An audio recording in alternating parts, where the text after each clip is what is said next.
Today, we are going to discover what you can do to take back control over your thyroid and hormone health with Dr. Amie Hornaman, aka the Thyroid Fixer. Welcome to C60 Health Connections, where we meet with leading experts in the health and wellness space.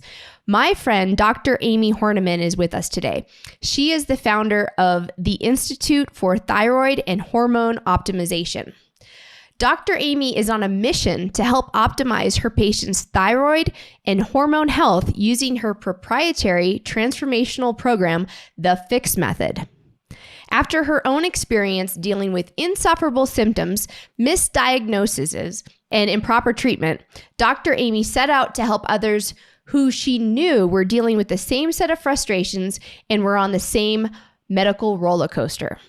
If you are struggling with fatigue, exhaustion, weight gain or weight loss, hair loss, or other strange symptoms, you do not want to miss my conversation with the Thyroid Fixer.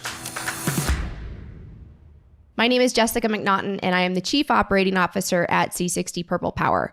I'm a business executive with years of experience in corporate America, and for more than 20 years, I've been exploring various modalities in health, wellness, and spirituality.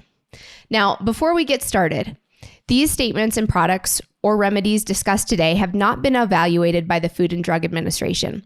Any products or topics discussed today are not intended to diagnose, treat, cure, prevent, or mitigate any disease. So, Amie, so great to see you. Oh, thanks, Jess. Thanks for having me on. Yeah, I'm really excited to talk about all things thyroid health today because the thyroid is such an important organ, and it is also something that is so very mysterious to many of us. Many people don't know about it or learn about it until something significant and negative has happened in their life, and they have to figure out what it is. So can you just let's start with the basics. Can you help me understand what are some of the signs and symptoms people might experience if they've got an issue with their thyroid? Yeah. So since the thyroid is the master gland, it runs your entire body. And like you said, I don't know why it doesn't get as much attention and love and respect, even from the medical community, because it is the master gland, period. So if we take your thyroid out and we don't replace it with hormones, you die. It controls whether you live or die. So the symptoms that start occurring usually when there is a thyroid problem, be it autoimmune or other, the big ones are weight gain, inability to lose weight, no matter what you do. Literally, it doesn't matter if you have a perfect diet, perfect exercise regimen, no matter what you do, your ability to lose weight goes in the tank. Extreme fatigue, hair loss, constipation, frozen shoulder, joint pain. You have to think everything is low and slow. All of your functions have slowed down. That really is the thyroid controlling every single metabolic process in your body, bringing it to a halt, bringing it to a screeching halt. And those symptoms are usually what prompt people to go to their doctor and say, hey, this is what's going on. What's wrong with me? Yeah. Okay. So then what are some of the signs and symptoms if your hormones just might be out of balance, being affected by your thyroid? Right. So they overlap. We see a lot of overlap with hormone dysregulation and low thyroid function. But oftentimes we'll see low libido. We'll see if the thyroid is off in women, and I don't care what your age is, you could be in your 20s, and I will look at your hormones and they will be that of a postmenopausal woman. You'll have no progesterone. We need progesterone to sleep, to be happy, to not hold water like a camel, to have babies, to be fertile. Estrogen can be either high or low. So a lot of women will go into this early menopause because of their thyroid, or they'll be in the state of estrogen dominance, which also puts on more weight. So now you start stacking the issues, right? You have no thyroid function. Now you have estrogen dominance. Oh yeah, you are a weight gaining machine. And then low testosterone. I see so much low testosterone in women. And that is vital for motivation and drive and the ability to burn fat and build muscle and have that gumption to do things and have a sex drive. So when the thyroid is off and the hormones are off, it's like double whammy to everything. Every symptom gets basically compounded and gets worse. Wow. Okay. Well, you tell us a little bit about your journey and what happened to you. Because what I really want to get to, Amie, is I want to understand a little bit more about why like doctors often misdiagnose thyroid issues and or just don't even talk about them. So can you tell us what happened to you and like what brought you to where you are today, helping people with this particular issue? Absolutely. So like many, many people with a thyroid problem, and it was a pain to purpose story. I was misdiagnosed 6 times. So if we back up 20 some years, I used to compete in bodybuilding and figure shows. So the diet was very regimented. The exercise was very regimented. Sometimes you're twice a day at the gym. You're eating broccoli, chicken, asparagus. Everything is very, very strict. And I had done multiple before. I knew how my body responded. I knew what I had to do. But this one particular show prep, I started gaining weight instead of losing. Doesn't even make biological sense. Even if you don't do the calories in, calories out model, you shouldn't be putting on 20 plus pounds when you're eating chicken, broccoli, and going to the gym twice a day. Wow. So as the weight was climbing up, as my energy was going down, as my hair was falling out, I go to my first doctor, like many of you do, and you go, hey, this is what's going on. Please help me. And meanwhile, you're hoping that there's something wrong, right? You're just hoping somebody can tell me that there's something wrong so that way I can take a pill. And that was my thought process going in, like many people. And every single time I got, you're normal, you're fine, eat less and exercise more, to which I was like, that's basically impossible based on what I'm doing. And, you just have to, there's nothing wrong with you. You're normal, you're fine, get out of my office. 6 doctors later, crying in my car, praying to God that somebody would just find something wrong with me. The 7th doctor finally diagnosed me. She said, you have Hashimoto's. Here's a pill. And I was like, yes, I got a pill. This is going to work. I'm going to lose weight. And it was T4, it was Synthroid, which is what is commonly prescribed in the medical community if you actually are diagnosed with hypothyroidism or Hashimoto's. And 5 months later, no change, nothing, 0, no change at all. So I joke, I think at the time, like I had a big gateway computer or I went to the library on some microfiche and I started remember those? Oh yeah. So I start researching thyroid and I go back to the doctor that actually diagnosed me. And I'm like, there's this T3 thing and it sounds really good. And mind you, I wasn't in the functional space at all. And she goes, well, I don't do that. This is all I prescribe. I just prescribe Synthroid. And I go, well, I'm going to find somebody who does. And that is how I got brought into the world of functional medicine. Kept hearing this guy's name. When you hear somebody's name a couple different times, you're like, okay, it's the universe telling me, it's God telling me I got to call this person. So I give him a call, schedule. He changes my life. He does all the testing. He does the right supplementation. He talks to me about my nutrition, although that was pretty much down pat. But we get on the right treatment protocol and I get my life back. The weight starts coming off. My energy is back. Like I'm back to being me. And then that changed the whole trajectory of my career. And he became my mentor. Just had lunch with him last week when we were in Tampa.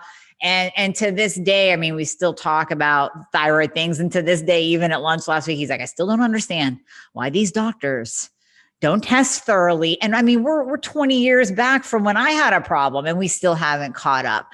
So that's why I'm in this space. People need help and they need answers and they need the right information. And somebody has to do it and guide them on that path to get them their lives back too. So that's why I'm here.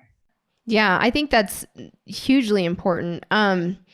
So talk to me a little bit. I'm so curious about this. How do food allergies and sensitivities impact thyroid health? So anything that causes inflammation. So even if, I'm trying to think, we have to go with gluten, of course. Okay. But even if, let's say, you don't test positive on a food sensitivity test for oats, but I know from my experience and from working with thousands of women over the years, oats will cause weight gain. It spikes your insulin. There's no such thing as gluten-free oats anyways.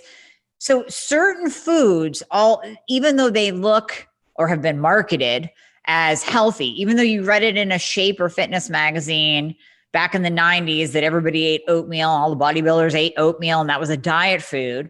That particular food in your body can cause inflammation. So we know, I'm going back to gluten now. We know that gluten causes inflammation. We know. And if you have an autoimmune condition, we also know that gluten acts as an autoimmune attack trigger. And especially if you have Hashimoto's, which is the autoimmune form of hypothyroidism, gluten actually looks like it has a molecular mimicry to the thyroid gland. So when you have autoimmune, I love giving analogies for people to understand. You have these soldiers in your body, and the soldiers like to go out and attack whatever their target is. So in the case of Hashimoto's, they're attacking your thyroid. And they're just confused. They're just confused soldiers. They don't realize that that's not something to attack. So they go out and they attack it. So let's say you eat gluten. Well, it looks like your thyroid gland. So those soldiers go out. They're like, all right, guys, war's coming. Let's go. And they mount up and they literally go out and they attack the gluten, and then they attack your thyroid some more. So the other day I had a potential patient ask me about her and her daughter. And she said, well, yeah, but I don't want it to be her diet to be too restrictive. I don't know about eliminating gluten. I go, well, then I can't promise results, because if you have Hashimoto's and she eats gluten, it doesn't matter anything else that we do. She is going to be in constant attack mode. Her body is literally going to be attacking itself over and over again. So that's really where I would say certain foods can come into play to just spur on that attack and create so much inflammation, it downregulates thyroid function. Okay, will you tell me more about what the attack actually looks like? Like, how does it manifest and show up? Like, if I had a gluten sensitivity and I didn't know it, and the attack was happening, how would I know? How would I feel? What would it look like? That's a really good question, because a lot of times people will always think gut reactions. So like when you say a gluten sensitivity, they'll go, oh yeah, but I don't get diarrhea. It's like, no. It's not just about that. When the attack happens, depending on where those soldiers are attacking, so I'll continue to use Hashimoto's because we're talking about thyroid. When that attack happens, all those hypo symptoms will amp up. And it could happen that day. It could happen 2 days from the time that you ate it. It could happen a week later. But you start to gain weight again. You start to get tired again. Maybe more hairs coming out onto your hairbrush and on your hand in the shower. All of those hypo symptoms will amp up when the thyroid gland is under attack. And what we can see on an ultrasound is actually a shrinkage of the thyroid gland. So we can see the irregular borders, and we can see it literally being essentially eaten away. It starts to shrink. So again, another analogy is if I come to your house and I beat you with a baseball bat every day, not that I want to do that, Jess, but if I did that, please don't do that. Please don't. You would not be effective pretty much in anything. You would not be a good COO. You wouldn't be able to sit here and interview anybody. You just wouldn't work well. And that is your thyroid gland when it's being beat up. It's not going to do its job. Okay.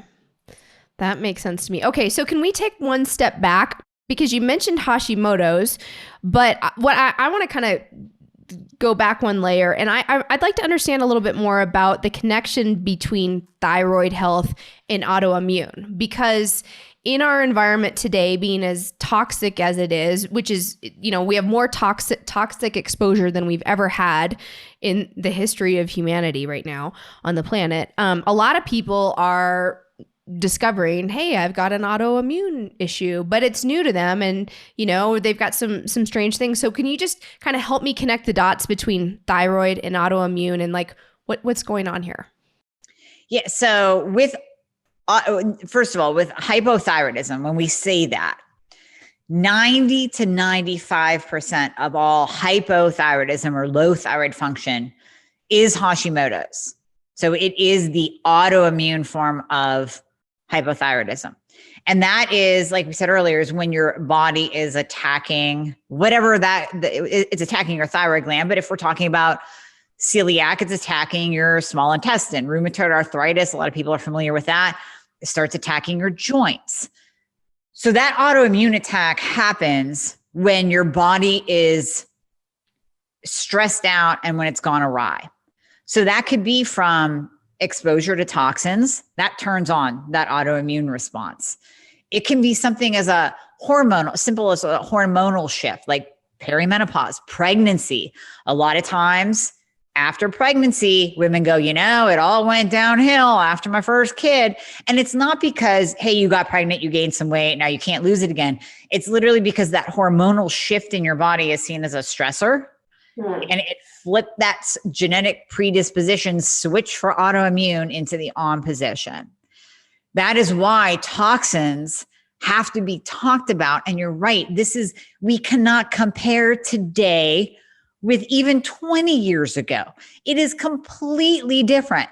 The exposure to toxins in our environment is so high right now that alone can flip that switch and turn on that autoimmune response where those soldiers go, hey, okay, doors are open. Sweet. We can start a war. And that's where the symptoms begin. And that's why people are so taken aback. They go, yeah, it was after I lost my job. It was after I moved to a new house that, may or may not have mold and toxins in it. It was after I moved to a new city. It was after I got pregnant.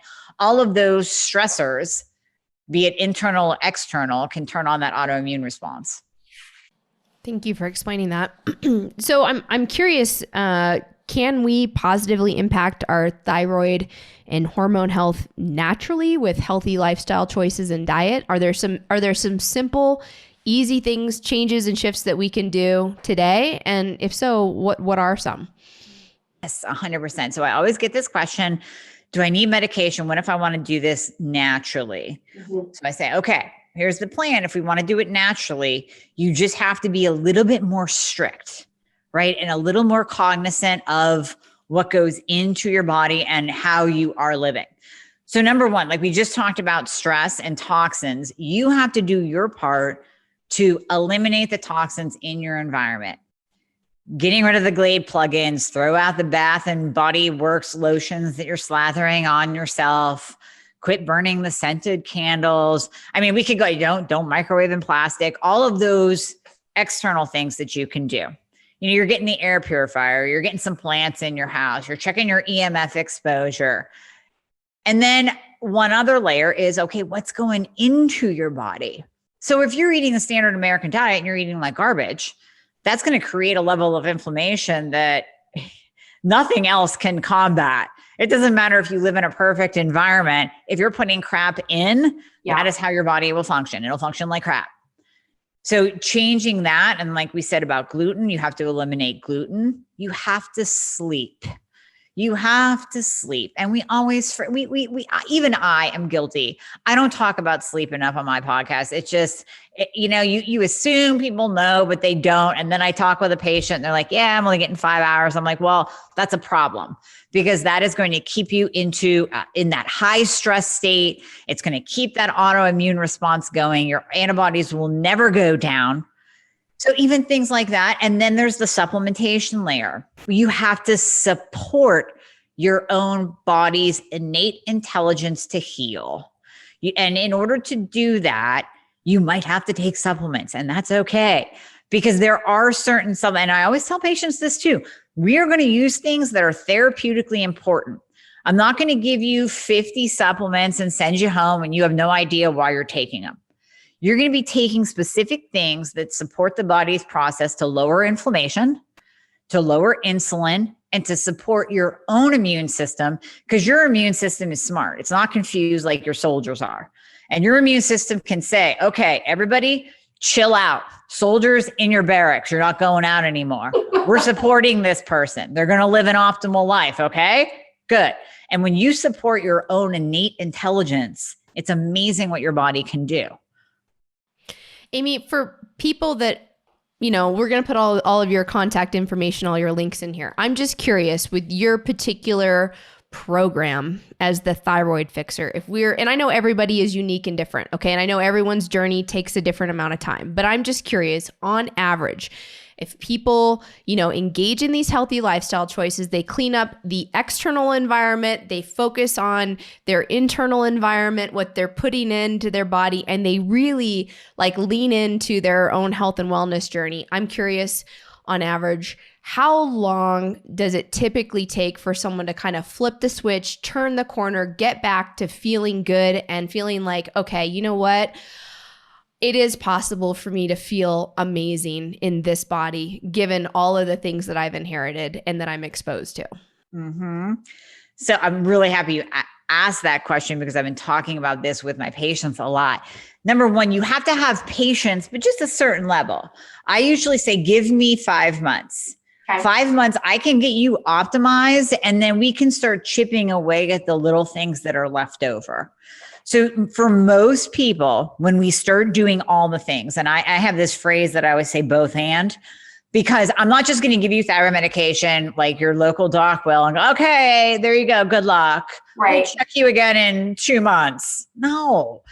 I want to know how you feel. I want to know about your progress, and we want to do both and. So we're fixing the thyroid. We're optimizing that. We're optimizing your hormone levels, because those get all wonky. We're optimizing your insulin. We're changing your diet. We're implementing the supplements. We're talking about your sleep. We're talking about your toxin exposure. We're talking about how your liver is detoxifying if it's not working too well. Mm-hmm. So we're doing the both and. We're doing all the things. And when we do all the things, usually in about 5 months, people are like, all right, I think I got this.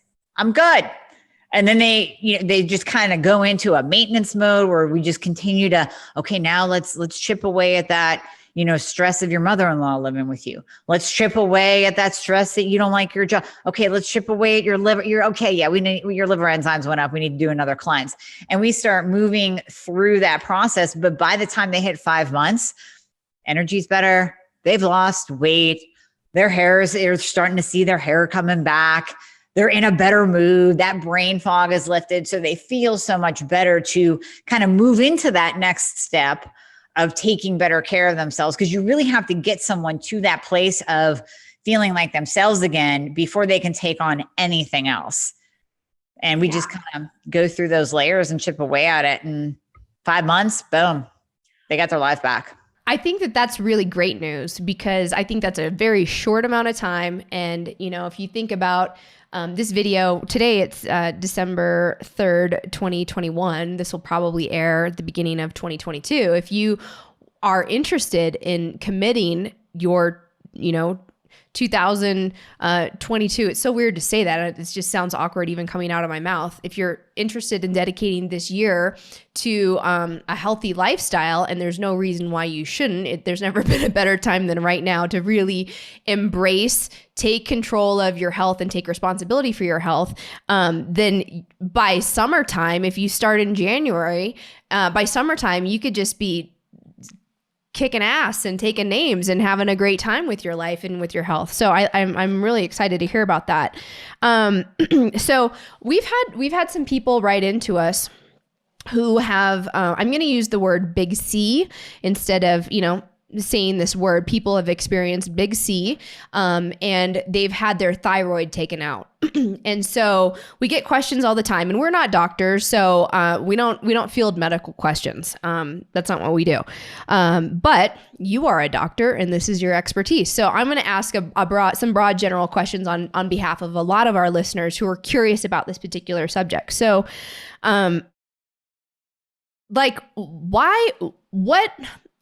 why would somebody have to have their thyroid removed? Is it always because of big C, or would there be another reason why it would be necessary for that to happen?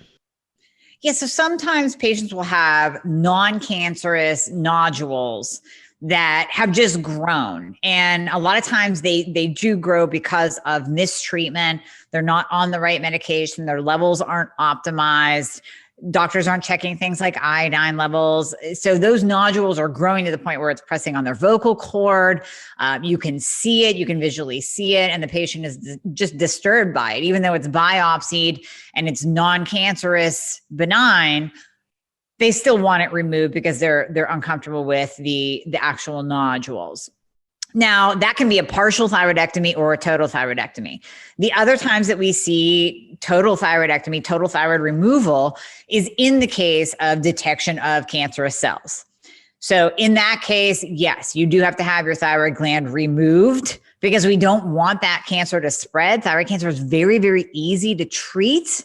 And you want to catch it early because then we just do thyroid hormone replacement therapy. And hopefully you're with the right practitioner to do so, and that you're not just thrown on T4. I'll get to that in a minute. Thrown on T4.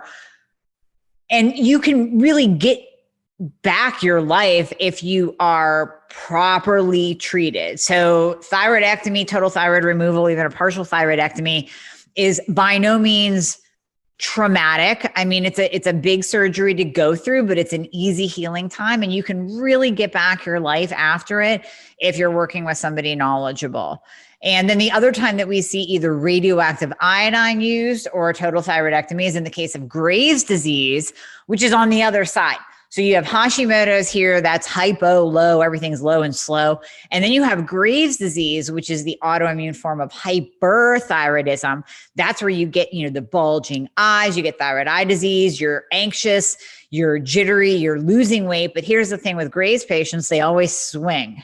They always swing on over to Hashi, and then they swing back. And it's so hard for a doctor to properly manage Graves' disease that they go, okay, we're just going to blast your thyroid and take it out.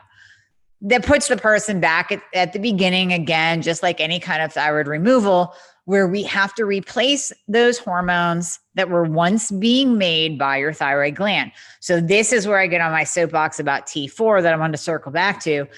I've seen so many patients have their thyroid gland removed.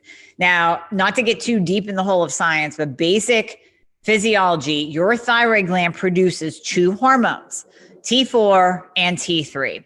T4 is inactive, T3 is active. T3 is the only hormone that can get actually into your cell to give you metabolism, to burn your fat, to grow your hair, to strengthen your nails, to put you in a good mood, to help you poop. If we just give you T4, now we're just going to use our brains here. If we just give you T4 and you have no thyroid gland, we just took away your ability to produce the active thyroid hormone. And since T4 has to convert to T3 to get to the cell, to give you metabolism, grow your hair, and give you a good mood, we just took away your ability to convert. Like the main gland that converts T4 to T3, we just took it out. Does it even make sense replacing it with T4? No. That is why I say you have to get with a proper trained expert in the thyroid, not just a functional medicine practitioner, because a lot of them don't specialize in the thyroid. They got to specialize in the thyroid because they're going to know, oh, we have to replace both T4 and T3. And we have to look at all the things that help you convert. And we have to make sure that all the other systems in your body are working, and that you're not on toxic overload, and that your hormones are balanced, and that your insulin isn't through the roof. So that is a very long answer to a short question about thyroid removal, but that's the why. And then that's the end game that people experience. Okay. So is thyroid big C hereditary? I haven't seen studies on that. I'm honestly not sure. I mean, we know any big C can be turned on through a person's lifestyle.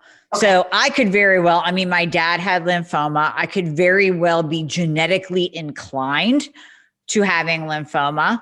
But I am doing all the things to make sure that and honestly, we all have C genes. All they are just mutations in your genetic code. They're mutations in different cells that just, through whatever, it could be a stressful traumatic event that just go boom and they turn on. Yeah. I can almost trace back my dad's kind of awakening of lymphoma to a very, very stressful event. So I think there's some genetic component to it, but then it really comes down to like your lifestyle choices. Yeah. Okay. So if somebody has a concern or a fear because they've had big C, they've had their thyroid removed. They're concerned about, potentially their children being more susceptible to it. It's really kind of the children's responsibility then to, engage in healthy lifestyle choices and do whatever they can, knowing that they might be predisposed to it potentially. Just to, get in front of that and just be on the lookout for it. Definitely. And I would say, beyond that, I would be less scared of the big C and I don't even want to use the term scared. I would be more cognizant of the genetic predisposition to autoimmune. So I have worked with so many moms that have Hashimoto's. They were diagnosed, we're treating them. And then they go, you know what, my daughter, she's having this, her cycles are off and she's gaining weight like crazy. I'm like, that Hashi is really, really hereditary, right? Like we should probably test her. So Hashimoto's or any autoimmune condition has a very strong genetic component. Okay. Are there other specific autoimmune disorders that kind of go hand in hand with Hashimoto's? Like if you've got one, then you might want to look for these other things, or because what I want to get to, Amie, are like what kind of open-ended questions should people be asking, thinking about when they go to their doctor, when they're seeking out a specialized, health practitioner like yourself who just works in this area? Like what kind of questions do people need to ask and what do they need to look out for? Yeah. So first of all, autoimmune conditions that kind of correlate, a lot of times we do see celiac because that will go undiagnosed a ton. So celiac disease is where you have an actual autoimmune response to gluten. Like you cannot eat it at all. You cannot be exposed to it. It cannot be in trace amounts in your medication. That is your level. And that is a very mean autoimmune condition. And we see that oftentimes with Hashimoto's. The other thing to kind of expand on your question, Jess, is when you go to your doctor and you don't have to go and say, oh my gosh, doctor, I'm scared of other autoimmune conditions. I want you to go to your doc and focus on your symptoms and focus on the tests that you want.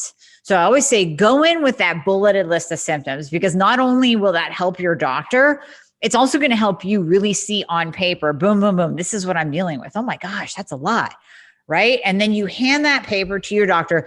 You do not hand a diary or a story or a book about your life and how hard it was 20 years ago. They don't have time. They will not read it. They will not listen to you. You go in with a bulleted list of symptoms. Okay. And then you go in with a list of tests that you want, and they better be thorough. So you want the TSH, you want the free T3, you want free T4, you want reverse T3, and then you want the two antibodies. There are two for Hashimoto's, TPO and TGA, thyroperoxidase and thyroglobulin. And when you ask your doctor for this, here is my rule of thumb. Any doctor that says no to testing to get a full picture of what is going on with you, especially after you just handed them your bulleted list of symptoms and they can actually see on paper everything that you're dealing with, and they are your doctor and they are there to guide you to better wellness and get you out of the suffering mode that you're in. If they will not test, it's time to get a new doc, because that's your first red flag right there. Yeah. I mean, if you think you're going to get proper treatment, if they won't even write down a test where it is no money out of their pocket whatsoever to test you to get that full picture, then you got to run. All right. So let's talk about thyroid health and fertility. This was news to me. I learned this the hard way after some miscarriages, that your thyroid has to be at a certain level in order to sustain pregnancy. A lot of women don't know that. And so, and a lot of doctors don't, if you're in the quote unquote normal range, but you're maybe on the lower end, they're not going to say anything. So can you just give us a kind of like a high level education on why optimal thyroid health is so important for women who are interested in, getting pregnant and maintaining a pregnancy? Yeah. I mean, it's not talked about enough. It is not talked about enough at all. So since the thyroid gland is the master, let's go back to that. The thyroid gland is the master. It is controlling all of your sex hormones, estrogen, progesterone, testosterone, FSH, LH. It's controlling all of the hormones, including your adrenals, if that is off, your sex hormones will be off. And we can give you all the progesterone in the world, but that's not going to make you fertile necessarily. Or you may get pregnant and experience multiple miscarriages. I have seen that a lot in my practice. And then, like you and I were talking about earlier, but it's worth saying to your audience, here's the important part about having your optimal thyroid, having your thyroid optimized going into pregnancy. Let's say you do get past that infertility miscarriage stage and you get pregnant. Now, what about the baby? Now, what about the baby's health? The baby needs thyroid hormone to grow, to develop, and most importantly, for their brain development. So what I have learned through having an autistic stepson is brain development is vital with thyroid hormone and iodine. Those two levels. And if I look back at his mom's health and I kind of look at her health now, I can see thyroid issues.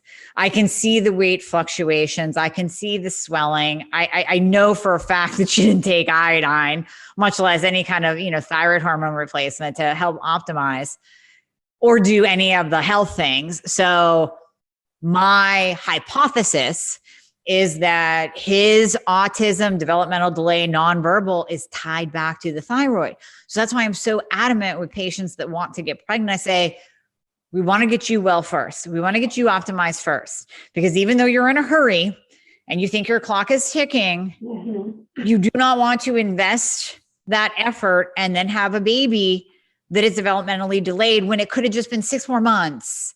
Just 6 more months of us working on your thyroid, 6 more months of us getting you optimized, 6 more months of us getting you healthy so you can carry and develop a healthy baby. And I'm not saying that's the only cause of autism. Please do not think that. Right. Let me preface that there are so many different causes, and there's causes we don't even know. But we do know that brain development is tied to proper iodine levels, thyroid levels, folate. So without those markers in check, you're rolling the dice. That's so important. Thank you. What do you think are the top 3 most important thing people should look out for or have an awareness about related to the thyroid? You mean in terms of just kind of optimizing themselves? Yeah. Yeah. Okay. So number 1, test, don't guess. So we want, we want that testing done. We do not want to guess. I don't want you going out and going, okay, I think I have a thyroid problem, so I'm going to take a thyroid glandular supplement. Just like everybody runs out and they go, I have an adrenal problem, I'm going to take an adrenal support. It's like, do you even know what your adrenals are doing? So know what your thyroid is doing. Test, don't guess. That would be number 1. Number 2, and that includes all the thyroid testing, but I'm also talking about hormones. I'm talking about insulin. Let's test your adrenals because those are tied to thyroid function as well. So test, don't guess.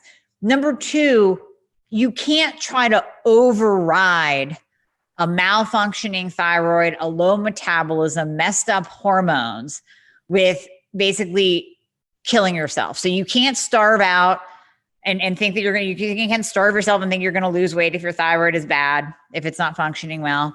You can't go to the gym like I did twice a day and think that you're going to lose weight if your thyroid isn't functioning well. And in fact, you could go on the most perfect diet. You could be keto, you could be carnivore, you could be organic and clean and have a garden out back and cows. That's the only way you get your food. And if your thyroid is messed up, it's not going to matter. And you're going to be even more frustrated because you're going to be like, I'm doing all the things and it's not producing results. Yeah. And yes, so that goes back to point number 1 is test, don't guess.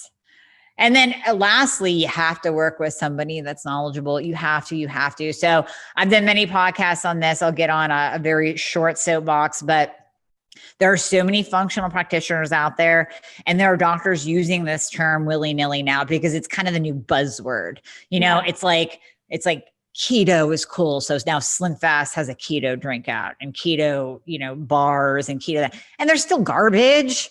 So we have these docs taking the term functional and slapping it on their marketing material, and people are going and they're spending thousands and they're like, I'm not even helped. And then I see them and I look at their tests and I go, you weren't even tested properly. And you're on T4 only like I was back in 1995 with my doctor that wouldn't do anything other than Synthroid. So you have to test, and you have to work with somebody, preferably in the functional integrative space, that specializes in thyroid and hormones. Otherwise, you're going to get a whole bunch of darts thrown at you. Yeah. And they're going to be crossing their fingers and hope you get better. And you're going to be crossing your fingers and hope you get better. And you're going to be a couple grand in the toilet at the end and not feel any better. Right. Okay. So seek out an expert who is a thyroid health expert who will give you the proper tests and help you get to the bottom line core issue, what you're dealing with. Okay. So help me understand, do men also experience thyroid issues? And like, just kind of explain to me the difference between, I'm making an assumption here, I could be wrong, so correct me if I am, but why do women have, more thyroid issues than men? And like, how does it show up and manifest for men? So like, cause I help me understand that. Yeah. So it's funny. I just did a podcast on men and Hashimoto's, and I just received an email last night. I went back and forth with this listener, and he was a guy, and he was like, I just want to thank you for doing that. Cause a lot of these guys out here like myself, we're suffering. And I'm like, but I love working with men too. We don't give them enough love at all. Yeah. Okay. So yes, we do know that hypothyroidism Hashimoto's hits women more. It's pretty much like a 70-30% split, like 70% women, 30% guys. It might even be 80-20. And it's just because we have wonky hormones. Women's hormones fluctuate all the time. Whereas men, I think you fluctuate once every, I don't even know, like once every 30 days, where we fluctuate daily. So because of those hormonal shifts, and it goes back to what we were talking about in the beginning with pregnancy, perimenopause, flipping on that switch, men just have less incidence of hypothyroidism and Hashimoto's. And we also know that it's very estrogen driven. So estrogen being in a dominant state starts to affect T4 to T3 conversion. And then estrogen being low, even, like I said, we're seeing 20 and 30-year-olds with estrogen in the postmenopausal state. Now it's not protective. Now you don't have that estrogen protection at the right level to protect you against that autoimmune switch coming on, to protect your thyroid from shutting down and not working properly.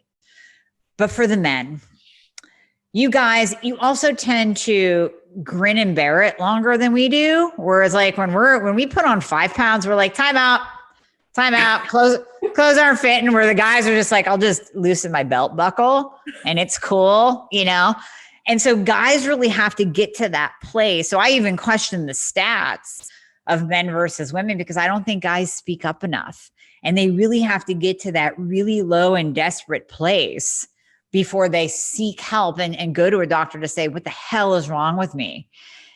With guys, what we will see 99% of the time is their testosterone bottoms out.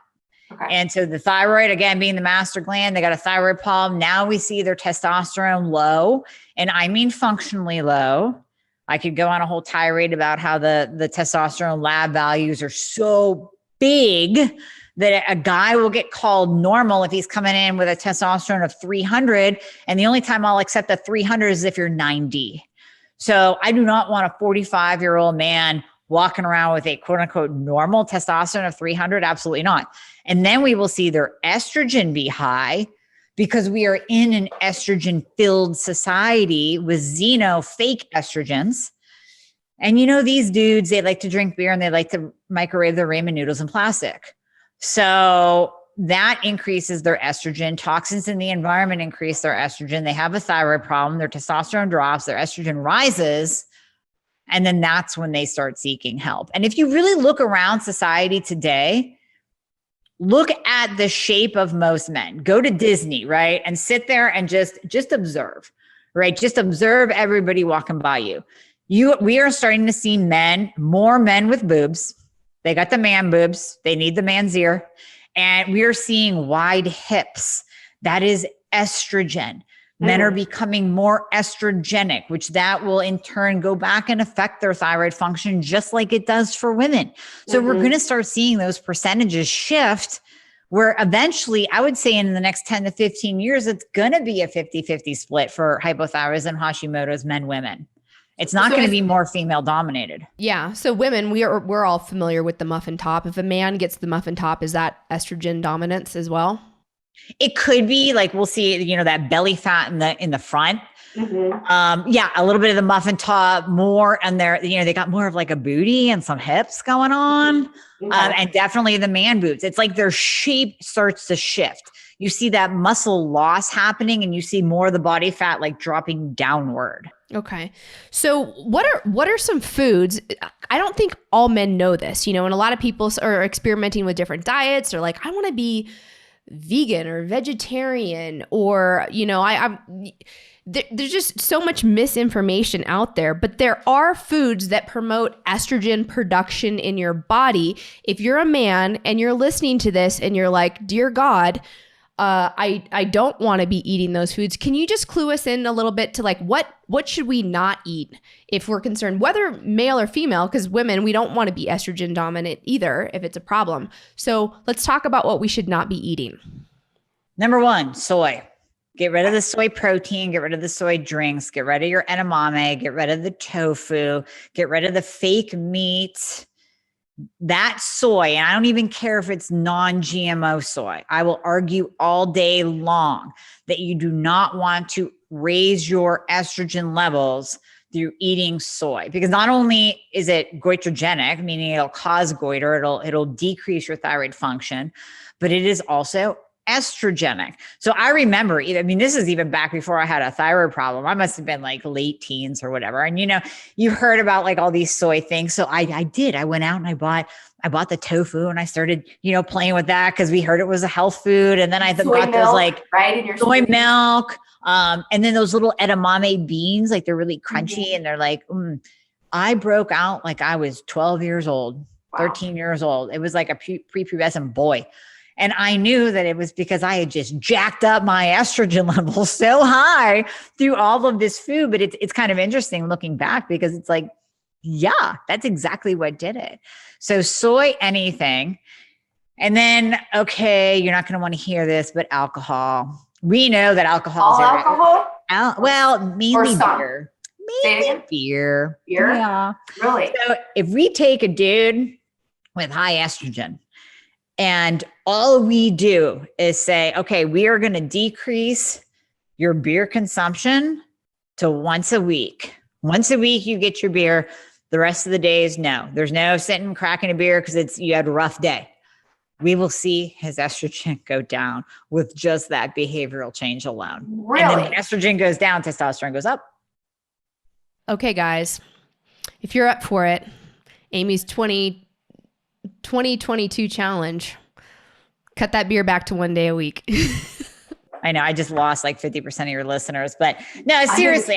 There's so many other things that we can do. Even if you were like, dude, I meet my buddies out like twice a week for a game or whatever, that's fine. But if we did all the other things, like if we can get you to stop microwaving your food in plastic, if we can, cut back on the processed foods, if we eliminate soy totally, like eat real meat, guys, eat grass-fed meat, not Walmart meat, not McDonald's, get some grass-fed meat, get those good omega-3s in. We throw you some vitamin D, we throw you some zinc, and then all of a sudden your testosterone goes up.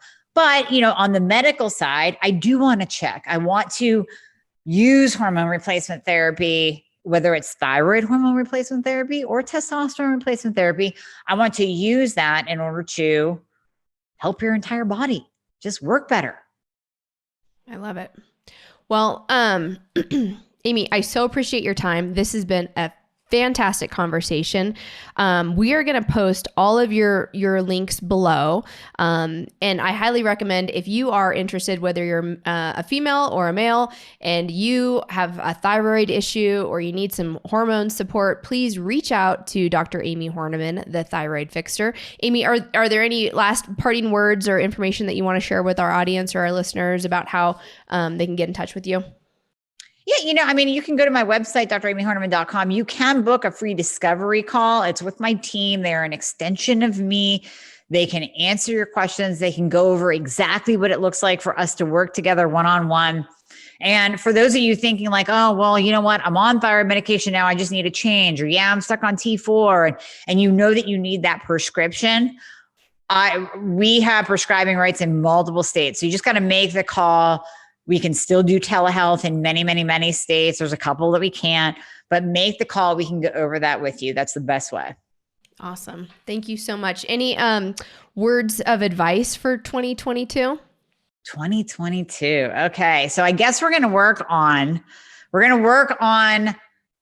stress and our toxic load, because we know, listen, stress, we talked about this earlier, stress and the toxins that we are exposed to right now are higher than they ever have been in history. Mm-hmm. So you need to do things. You can't control everything. You cannot control everything. So what can you do just to lower that stress level? Can you get better sleep by turning off your phone, turning off the computer, wear blue light blocking glasses? Boom, simple. Can you take melatonin before bed? That's a great antioxidant. Can you go for a walk and not be on your phone while you're walking and actually take in the environment around you, enjoy the dog that you're walking, breathe the fresh air, right? Leave the phone at home, right? Right. All those little things, unless of course they're listening to this podcast, then you can carry your phone. But all those little things make such a big difference, and they stack up. Your good behaviors stack up just the same as your bad behaviors. So what do you want to weigh your scale on a little bit more? We know you're going to have some bad behaviors over here, but can you stack the good ones so that weighs heavier? And all those little changes can make a big, big difference when they combine together. Awesome. Thank you so much, Dr. Amie Hornaman. Great to see you, and talk to you next time. Bye.